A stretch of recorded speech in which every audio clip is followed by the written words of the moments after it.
it's fully wrong.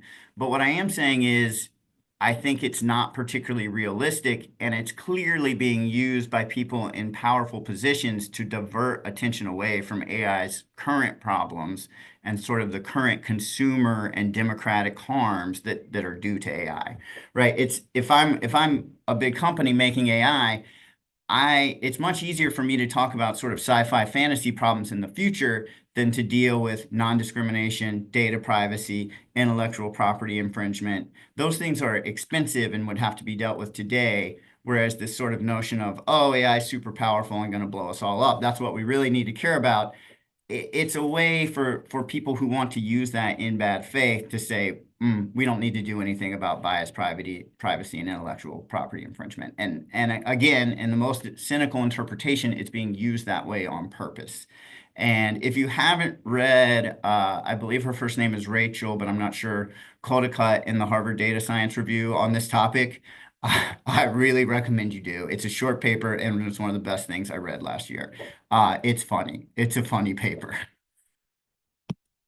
Okay, so again, like whenever people start talking about or not, yeah, existential risk and emergent capabilities, I go and bash my head against the wall, and then I come back and politely point them towards more realistic risk. And again, I'm not trying to dismiss this point. Like I think that AI can be very dangerous.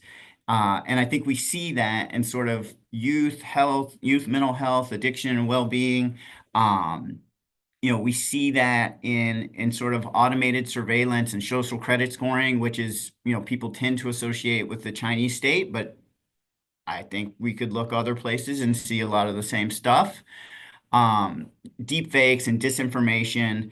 I work on the AI incident database, and in recent months, we've just been inundated by reports of extortion, blackmail, non-consensual pornography. Like that is a major, major thing that generative AI is used for, and no one cares.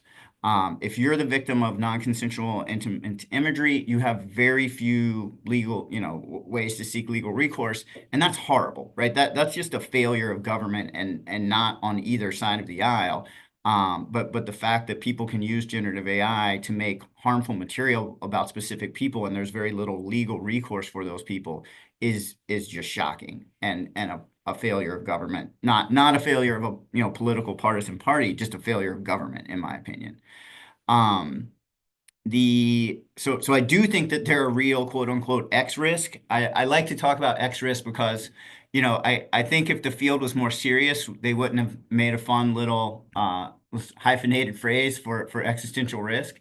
But again, I just don't, my main feeling about this generative AI, the existential risk narrative, is that it's used in bad faith by people who don't want to do anything to fix the problems about their AI today, who know for sure that generative AI isn't as powerful as they say it is.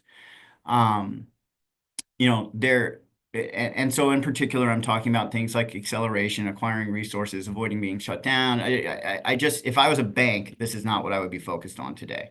I would be focused what's on the other side of the slide. These are the risks that I would say are more realistic, and I would say that traditional risk management works just fine for them. Um, I've had conversations with people saying, "Oh, you can't have a risk-based standard for generative AI because you can't target the use cases, and you can't, it's capable of so many things." And again, I reject that on its face. No, you just use it for a certain application and you manage the risk of that application. I think that traditional risk management can certainly be applied to generative AI. It's just expensive and slow, and people aren't that interested in it. It's more fun to say it's too powerful for risk management. Okay. Um, when I moved over from chemistry to data science in the aughts, it was immediately apparent to me that there were no adults in the room, right? That you could make wild, crazy claims, and there was no, old senior professor sitting on your committee who was going to wreck you, right? Um, so I think that it's immature culture which has really serious problems with credulity and naivete. I've seen executives have discussions that roughly go along the lines of, "Hey, did you know generative AI could fly a space shuttle? No, wow, that's amazing." That is not science, right? So again, like I reject marketing and hype-driven claims on their face, and I think everyone else should too, but of course they won't. I believe claims that are independently replicated by non-commercial entities, and very little in generative AI has been replicated by non-commercial entities. And so I think we're really in a place where we don't know what generative AI is actually capable of. But again, I would look out to the data science community and say, please stop accepting marketing and hype as scientific results. I don't think that will happen anytime soon, but maybe we will get lucky. Again, language models are wrong. ChatGPT calls me Lisa all the time. No, don't really know why. Um, language models hurt people. People use language models for horrible things. People hack language models. Things are hacked and abused all the time. Again, like another thing that kills me with sort of naivety and credulity in the space is like you spend a lot of time building the system, and your company spent a lot of time, time and money building it, and now you're going to pretend it's perfect and it can't be manipulated. Like it boggles the mind. But I would say that that's the most common mindset that I run across. Um, there's also a huge issue with human cognitive bias. Um, Look, I've been a data scientist in Silicon Valley. If we took the confirmation bias, groupthink, funding bias out of the practice of data science, sometimes I'm not sure what would be left. I have been involved in data science projects that I feel like were just the pure productization of confirmation bias. And I'm not, like everybody that was around just said yes, this would work. The executives said yes, this would work. No one provided any effective challenge or critique. The thing went out the door, and although it clearly never worked, people just kept saying it worked, right? And so I think that we fail to consider the our own human cognitive biases in when we're assessing the performance of generative AI systems.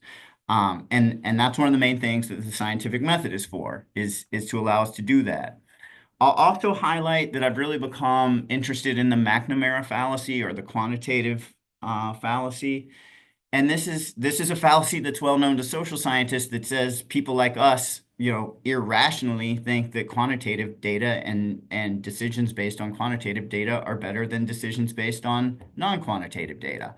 And I do believe that's a fallacy. I no longer think that quantitative, data and data-driven decision making are better than other ways of making decisions. I think it's very clear to me, if you want the best possible decisions, you need to apply, the best principles from computer science and from social science. And again, like you just have to stay humble, because bad things can happen to anyone in this field at any time, even people who get on webinars and, tell other people what to do. So, you just have to stay humble. All right. This is probably my favorite slide, but I do, I want to respect the time and leave time for questions. So I'll go quickly here. People just make wild claims about AI all the time. I actually had to get off social media nearly completely. I know I did a post for this talk, and I assume that's why some people are here. But I hadn't done anything but a post about my students in years, because I just couldn't handle the discourse on social media. It's insane. Um, People are talking about magic. Every single so probably, does the claim use the word magic? That gets like 5% of claims about AI. I do like to go to conferences and see how often magic is used in the brochure versus risk, and it's a lot more than risk. Um, there's just massive conflicts of interest, and nobody cares. It's shocking to me. Again, that, someone selling you something, telling you that thing is good, that's not science. But that seems to be like the main driver of the discourse on generative AI. And again, I would say this plays into people's careers as well. Like being the person at the company that talks like me, that's going to get you fired, which is going to cost you money. Being the person at the company that's like, rah, rah, rah, generative AI, your career is going to go up the ladder. And so again, I would say that's a conflict of interest. Like if I know all I have to do is get more money, is to push forward some broken generative AI solution, great. There's many people that are perfectly willing to do that, let me assure you. When it's free, your data is the product. There's nothing in the world that doesn't have assumptions and limitations, not even generative AI. some of the biggest papers in this field aren't peer reviewed and probably wouldn't pass peer review. Um, and again, like I just cannot boggle when people that call themselves professional data scientists show information without measurement of variance. That's unforgivable. And so performance will vary with these systems because they're statistical in nature. And hallucinations can't be fixed because they're random error in a statistical system. So, but we don't want to acknowledge these things. All right. So what are we doing about this? This is kind of a funny thing that I've written about several times. It's my interpretation of how the typical process, which I engage in a lot, what I'm calling the data scientific method here is really a violation of the scientific method. When we get data and then go looking for a hypothesis in that data, and then use the same data to confirm that hypothesis. And then if we didn't confirm the hypothesis, change our hyperparameters until we do confirm the hypothesis, like that's just a blatant violation of the scientific method, but also standard operating procedure in data science.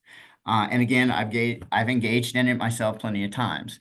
I do think we could hold ourselves to a higher standard and that certain people are starting to do this. And the basic idea is you define an experiment, not based on which algorithm is the most magical, but based on, real world outcomes. You design an experiment to assess real world outcomes, then you include things like baselines and controls, randomizations, blinding, multiple measurements in your design, and then you look for statistically significant treatment effects. And if possible, apply formal validation and wait for independent replication of results.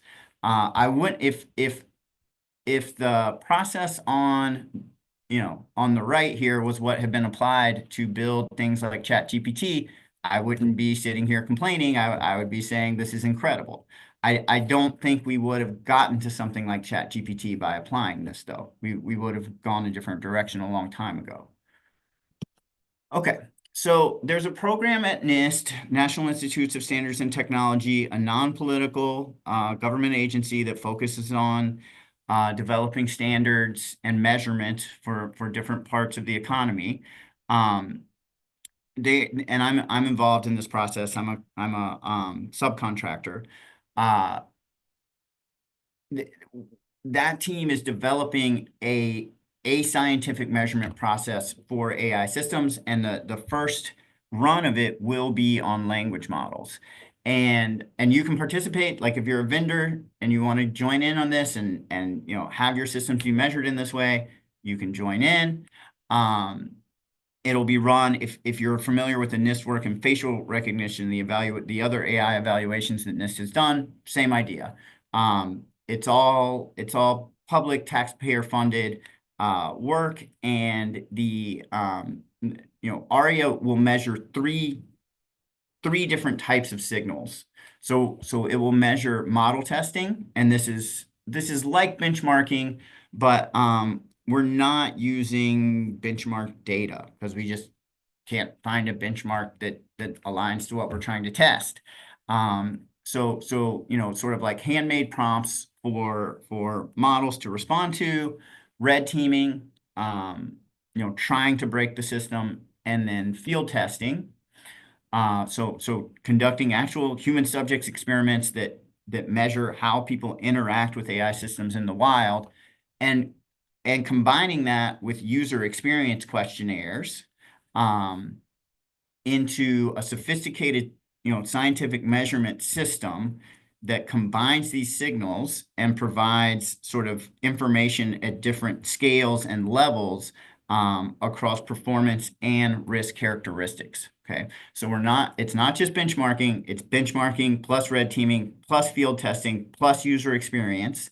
All of those signals combined into a scientific measurement instrument.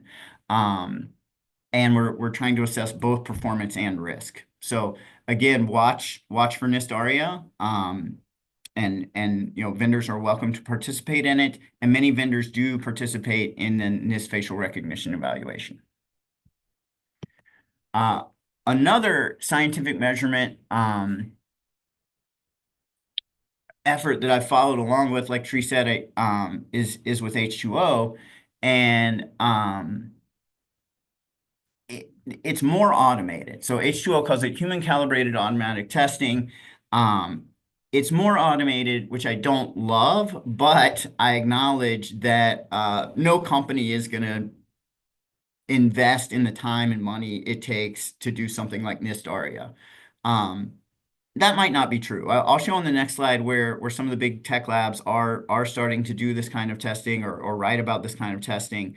But I think it'll mainly fall just in the biggest sort of commercial research labs and biggest government research institutes to do this kind of very heavy duty testing. One thing that I forgot to mention about ARIA is we're not using language models or SPACY or NLP to assess results. It's pure human assessment, which is very time consuming and expensive.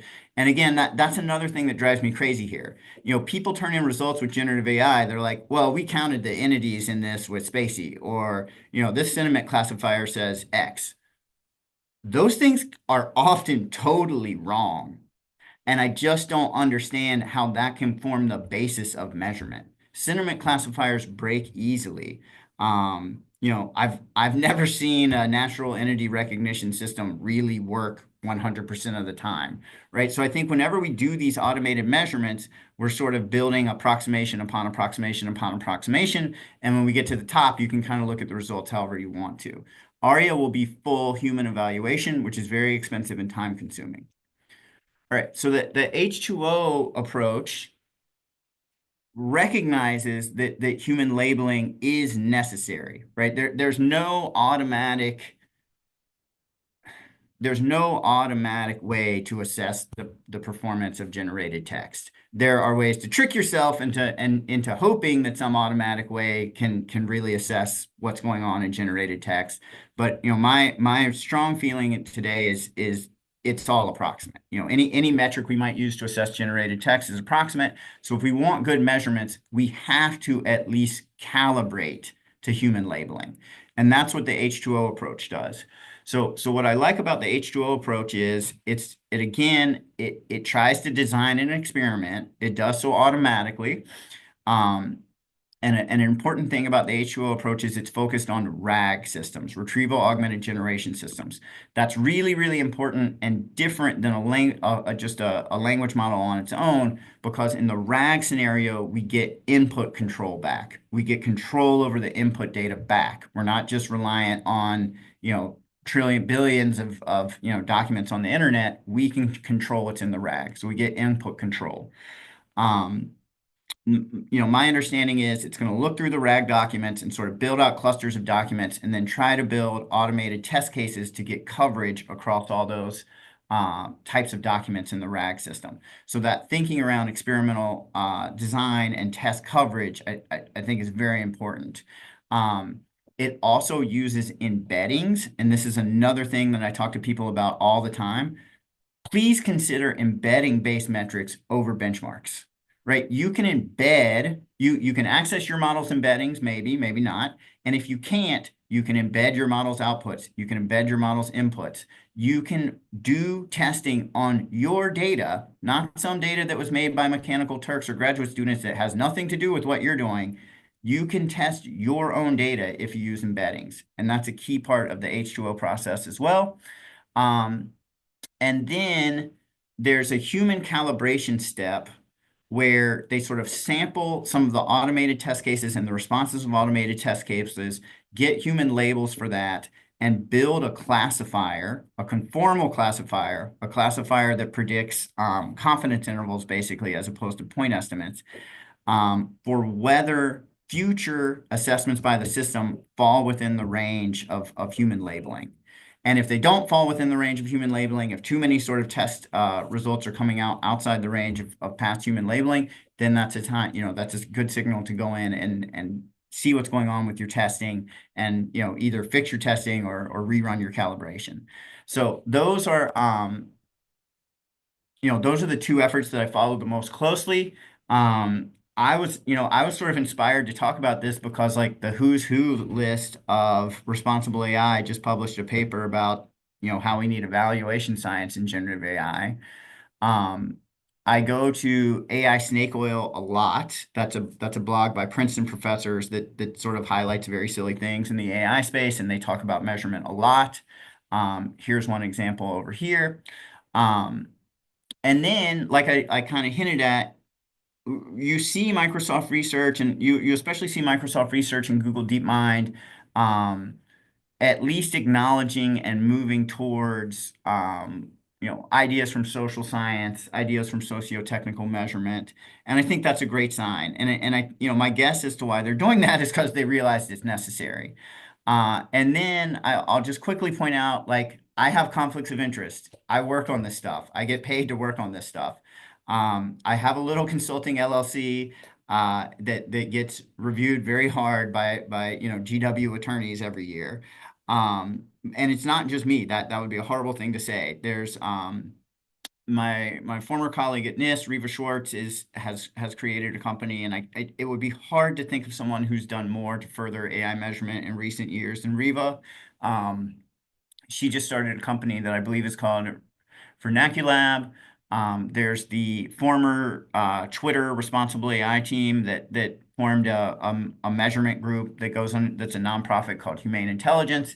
I believe that people are, I'd like to get more information than this. I'm not going to put it in writing, but I believe people are sort of circling up to form a loosely affiliated group around this type of measurement issue called Civitas. So there are both sort of high level efforts and grassroots efforts.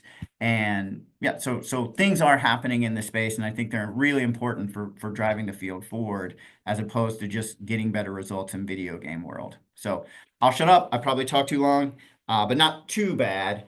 And yeah, so happy to hear some questions or some feedback. Awesome. Awesome. Thank you so much, Patrick. This was very enlightening, and thanks for kind of consolidating all the efforts, both on your end and also what's happening in the world, both on the company side and also on the academic side, and kind of consolidating it. I like the contrarian thought. I mean, as risk managers and risk professionals are always contrarians. You can't just go with the flow. You always need to think outside the box, and you got to also think about like how do we make sure that the discussion is focused enough on ensuring that we get the best outcomes rather than just having a specific agenda and reinforcing that particular agenda, right? And I think you mentioned some aspects about, the conflicts of interest. I mean, conflicts of interest, there is always this marketing spiel, right? Like, companies are there to sell products. So it's always their say. I mean, I still see, late night television marketing knives, and I bought some of those knives, and they arrived blunt, and they don't cut the tomatoes the way I saw them cut the tomatoes, and they never, hold on to their life, and they rust very easily. I think that's kind of the state of the art in anything, right? It's buyer everywhere, and you got to make sure that as consumers of AI, you got to be aware of what you're buying into, how much do you trust, and also when you think about implementing a solution within your enterprise, you do the due diligence and not just rely on somebody else's Yeah, benchmark, right? I Because I how think many that's a people? great, Yeah, just want really to end quickly, I would say, why do people think AI products are any different from every other product on the market out there? Right? it. They're not. They're just full of scams, like everything else. Okay? Like why are people pretending AI is different than every other product on the market? Yeah, so that's the important thing, right? Because there is the enigma. We haven't seen Yeah, something like this before.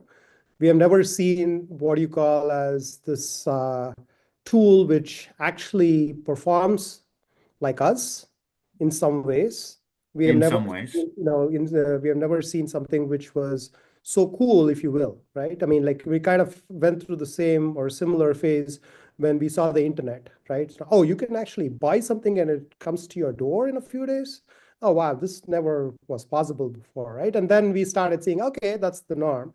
But then today, when you see this confident answers coming out, we always get a feel like, oh, it is something we could potentially trust because someone else must have done the due diligence, right? And I think to be frank, I use generative AI tools a lot. I mean, I more or less spend more than $100 on personal tools, on different tools I use to enhance my presentations, dub certain things, edit certain things, get some ideation going. I think there is some, what do you call as power in some of those work reducing efforts, if you will. However, Oh, definitely, definitely. Like I have a RAG system pulled up on my other screen. Like if I was just to share my left monitor, yeah, you would see like a RAG system that I built on NIST AI RMF stuff that I use that greatly accelerates and makes my work much more efficient, on future NIST AI RMF work. So I want to be clear, like I'm not saying there's no promise here.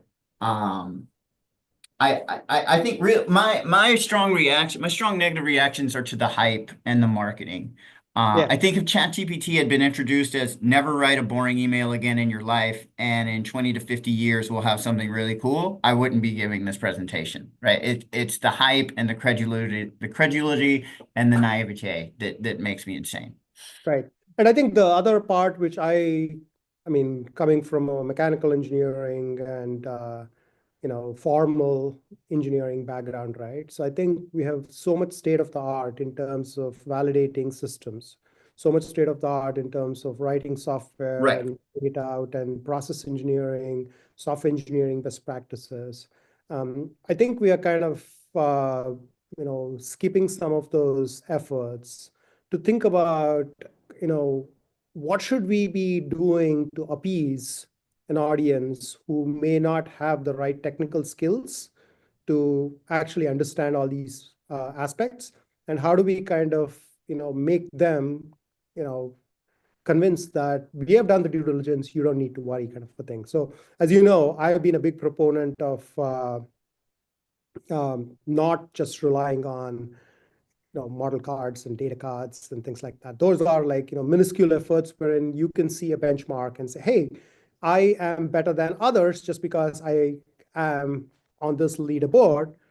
That doesn't mean anything if you have an application which is completely different in the testing data set which they were using to validate their findings, right? It could be accurate I for and a I particular test, right? Another thing I would point out is that a position on a leaderboard is absolutely meaningless if the leaderboard doesn't report margins of error or other measurements of variance, which most machine learning leaderboards I see do not report those things. And so again, if you haven't thought about this, if you're listening and you should reject on its face a leaderboard that doesn't have margins of error or other measurements of variance. It's meaningless disinformation.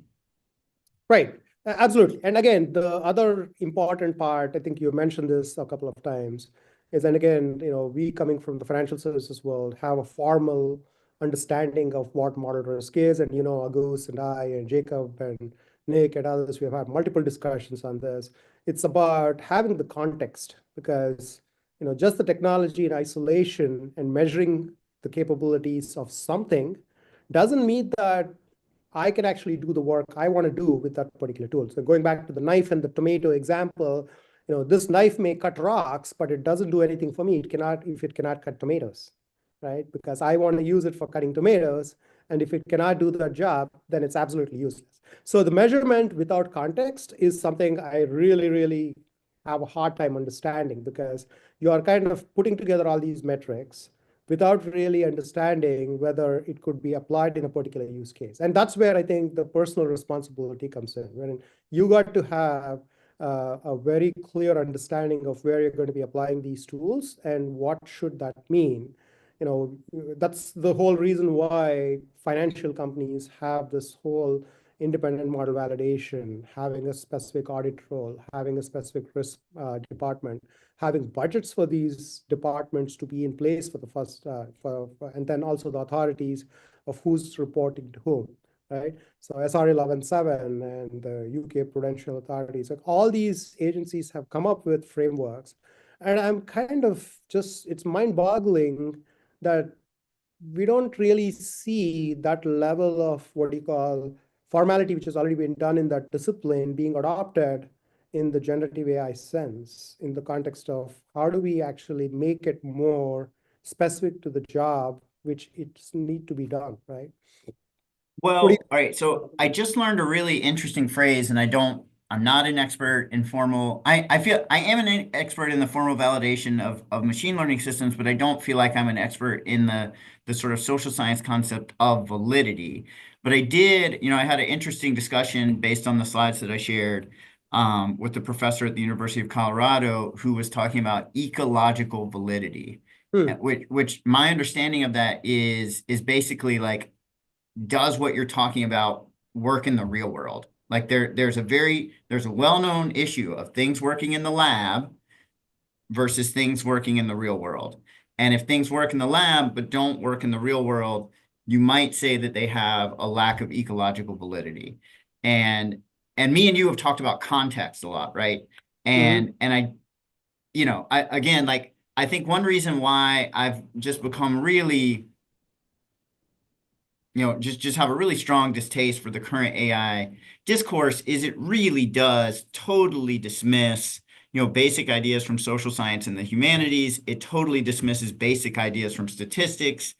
And I just don't want to work like that. Like, and so these ideas from social science around validity, I think, are extraordinarily important and are going to be difficult to apply to AI systems. But if we did it, we would learn a lot, and the AI systems performance in the real world versus their performance on a benchmark could potentially change a lot as well.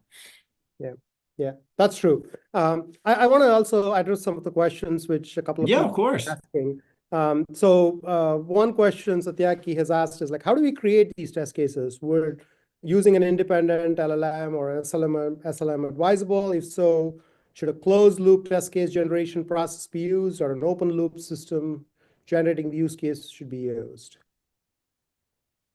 Well, I would back it out from your use case. I don't follow the question exactly, but I would back it out from your use case and I would use it if I'm designing test cases, I would start with my use case, I would make sure the test cases are aligned with the use cases, and then I would apply experimental design.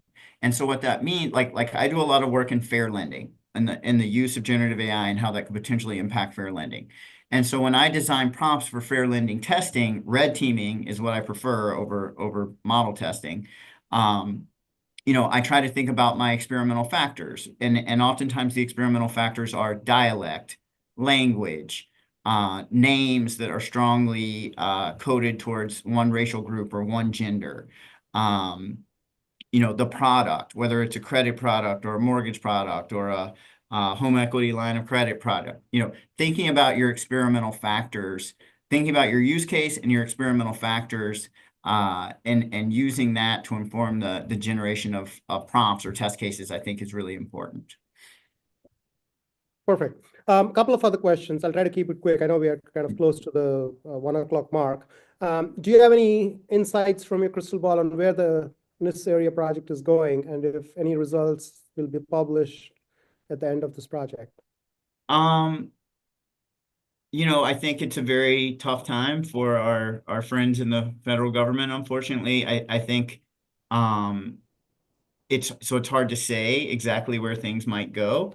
But as of today, ARIA continues as planned. I think there's been a lot of turnover associated with the change in administration, not necessarily anything beyond turnover. But I think there was a slowdown with a lot of things, which is normal around the change of administration. And my impression is work is starting back up again. And I think it's possible that if things stay on track, there will be results from the pilot, within some reasonable time frame. Awesome. Cool. So I think, Patrick, you got to get back on your LinkedIn and start answering some questions, man. There are so many questions out there and All probably right. Well, people spend have the to next stop 2 days. giving 4,000 likes to things with anecdotal measurement, and then I'll start playing more on LinkedIn. Yeah. And But one thing that drives me crazy is it's professors who have financial relationships with these companies who are sharing that stuff, and they don't disclose their financial relationships. So anyway, I find it just endlessly that's a frustrating. I'll discussion shut for up another though. day. Me being Yeah, yeah, yeah. an academic, have my own thoughts on the whole equation. But Yeah. I know we are kind of at 1 o'clock. I actually wanted to share something, and this is kind of just because there has been so much interest in all the lectures we have been having so far. And Patrick's session was the 8th session in the Quant University AI School session. So we have had lectures with Agus on testing and validating generative AI applications. We have had Jacob Kassoff talk about use and governance of generative AI in financial organizations. Then we had Apostol. You probably know Apostol from NIST. So he has written a whole Yeah. paper on adversarial machine learning. So he presented his work there. And then we had Christoph and Julia talk about navigating MRM issues in banking. And then we had Uday talk about LLMs in production, and he talked about his book. And then we had a whole session on navigating generative AI and model risk management. And Rafiq did a wonderful talk about this whole aspect. And Dagash from BlackRock talked about how do we choose a threshold and evaluation metric in large language models. In today's session, Patrick, you had a great session on measurement in AI. So we have had like 8 sessions, and it's a whole course by itself. So we actually have put together a whole 8-module course. So you will actually become experts if you just go through all these. So this is our new platform. It's called the Q Skill Bridge, and it basically enables you to kind of learn. And we are going to be creating more and more materials using this. And we have put all these presentations, and you can just treat them as modules, go and see each one of them. And then you have all the content and associated things. And we are also trying to create some assessments and potentially also certify you once you learn through these, and then maybe even get to the materials. But this is like 8 hours of packed content, which is already there. And then we are going to be augmenting more and more courses in here. There is like risk stress testing and AI and big data and various other courses which will come to this platform. So I've shared the link on how to access this. It's on Q Skill Bridge, so on your Zoom chat. And if you're interested, you can register and you can access all the lectures and all the videos for free, and you can learn from the experts. So thank you again. And I suspect Agus was talking about the HCAT. I suspect that that first video, Agus was talking about what I was talking about, and it would be more Yeah, details for so people. he actually Yeah. did a presentation. It was a wonderful presentation. I mean, I Yeah, was it's really with cool. August Yeah. today. So he's going to be talking about his new work with Modiva, and then he's going to talk about like how that could potentially be used in various applications. Now, one thing I wanted to also mention is like next week, York Kennett, so he has spoken at the Quant University session before. So he's going to be doing a whole session on leveraging generative AI for financial data. And he's going to be using Gaussian processes. And he's a quant by heart. He's written multiple books on risks. And if you are quants and if you are interested in understanding how generative AI could be used for both generation of synthetic data and applying it in financial context, please stay tuned for next week's session with York Nets. We'll be posting details of his session very soon. And again, Patrick, it's always a pleasure. We should do a coffee or drink or a lunch Yes. next time we are in DC or next time you come to Boston. And people who joined us today, thank you again for spending your lunch break with us. And we will see you soon with another wonderful session with another speaker who's going to be talking about what they've been working on. Thanks again.